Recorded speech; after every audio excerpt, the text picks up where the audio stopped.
18 साल पहले दुनिया में बड़े बदलाव हुए थे। वास्तविक दुनिया दूसरी दुनिया से जुड़ी हुई है। आयाम द्वार जिनके पास टैलेंट है वे कालकोठरी से गुजरते हैं, राक्षसों को मारते हैं और खजाना लेते हैं, जिसके बाद उन्हें नायक की उपाधि मिलती है।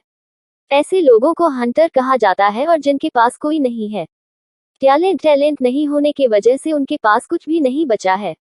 हंटर की अधूरी मेडिसिन की कीमत 20 रुपये प्रति रिंग है। गुणों को सुदृढ़ किए बिना यह कचरा है। इसकी कीमत केवल 10 रुपये है। शिन ने यह सब एक झुग्गी में कूड़े के ढेर में पाया और इसे बाद में बेचने के लिए एक बैग में रख दिया। वही शेन एक है जिन लोगों के पास कोई टैलेंट नहीं है।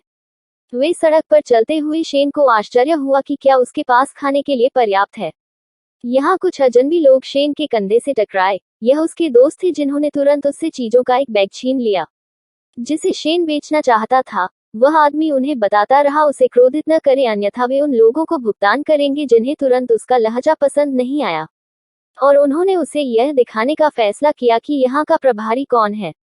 जबकि शेन खड़ा था, उन्होंने उसे पीट पीट कर मार डालना शुरू कर दिया। इसी समय चश्मा और सूट पहने एक व्यक्ति आया और उसका नौकर सफेद नकाब पहने हुए था और एक छाते के साथ जिससे वह मालिक को ढक रहा था, उसके बगल में खड़ा था। उस आदमी ने उनसे कहा कि वे उसे न मारे क्योंकि उसे पैसे कौन देगा, और फिर उसने शेन को याद दिलाया कि उसके पिता की मृत्यु कैसे हुई थी। अपनी आंखों से देखा कि कैसे उसके पिता ने रस्सी पर लटककर आत्महत्या कर ली। उसके पिता ने शेन को शिकारी बनाने की आशा में ब्याज पर पैसे उधार लिए।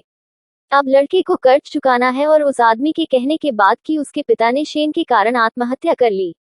कचरा पैदा हुआ था। इन शब्दों के बाद वह आदमी इसे बर्दाश्त नहीं कर सका और उस आदमी के चेहरे पर मारा जिससे उसका चश्मा उड़ गया, लेकिन नहीं, आदमी ने खुद जवाब नहीं दिया। उसके गार्ड ने ऐसा किया। उसने उसे मारा ताकि बेचारा शान लगभग एक केक में बदल गया। आदमी ने उस आदमी की छाती पर अपना पैर रख दिया और कहा, उसकी इतनी हैसियत के साथ प्रतिस्पर्धा करने की हिम्मत कैसे हुई। शेन ने कराहते हुए कहा कि वह 1 महीने में सब कुछ भुगतान कर देगा, लेकिन यदि नहीं तो वह अपना लीवर और किडनी दे देगा। लेकिन अगर वह समय पर भुगतान करता है तो वह आदमी ऐसा करेगा। अपने पिता की कब्र के सामने घुटने टेके और अपनी सभी गलतियां स्वीकार की। बॉस ने सहमति व्यक्त की कि कालकोठरी में एक सेट था, जो लोग बच गए उन्हें 1 मिलियन मिलेंगे। ड्यूअनगुन में एक रूल सेट था, जो लोग बच गए उन्हें 1 मिलियन मिलेंगे, जो मर जाएंगे उन्हें 500,000 मिलेंगे, और जो कुछ भी नहीं लेकर भागेंगे। शेन तुरंत सहमत हो गए और अपने विचारों में गणना की कि पूरा भुगतान करने के लिए 70 बार कालकोठरी से गुजरना आवश्यक है। एक आदमी आया और शेन ने उससे कहा कि वह निश्चित रूप से मरेगा नहीं और पीछे नहीं हटेगा, बल्कि आखिरी दम तक लड़ेगा।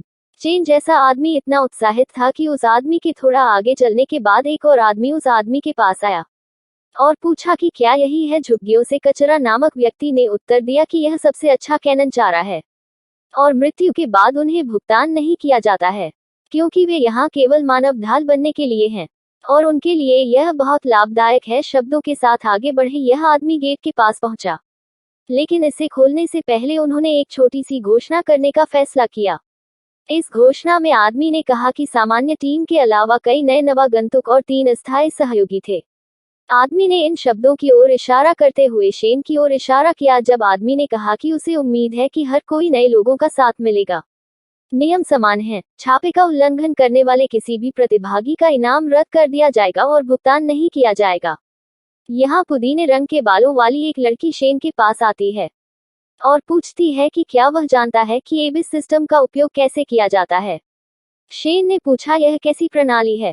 लड़की तुरंत समझाती है कि रसातल प्रणाली प्रौद्योगिकीविद शेजू द्वारा बनाई गई थी और यह एक ऐसी प्रणाली है जो अन्य लोगों की स्थिति को देखना संभव बनाती है। फिर इन शब्दों के बाद उसने अपना हाथ उसके कान पर रखा और तुरंत शेन की स्थिति फिर से देखी।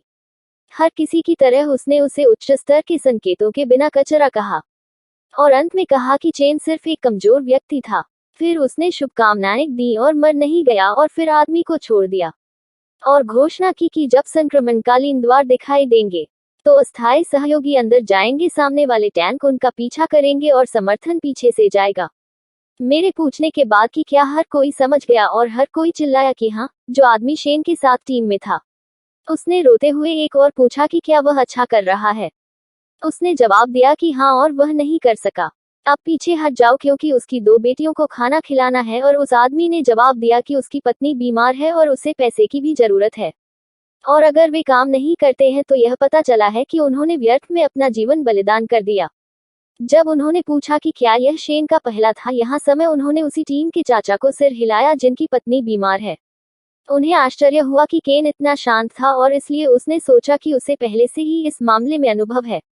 गेट खुल गए और हमारे नायक आगे बढ़ गए। जिस टीम में शेन था उसके चाचा आश्चर्यचकित थे क्योंकि वे इतने लंबे समय से चल रहे हैं, लेकिन अभी तक उनकी मुलाकात एक से अधिक राक्षसों से नहीं हुई है। एक राक्षसों को बुला रहा था क्योंकि वह ऊब गया था और वह पहले से ही उनसे लड़ना चाहता था।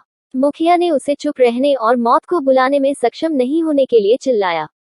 माकलाओ ने शेन से पूछा कि क्या उसे यह अजीब नहीं लगा कि चौराहे पर ठंड हो गई थी।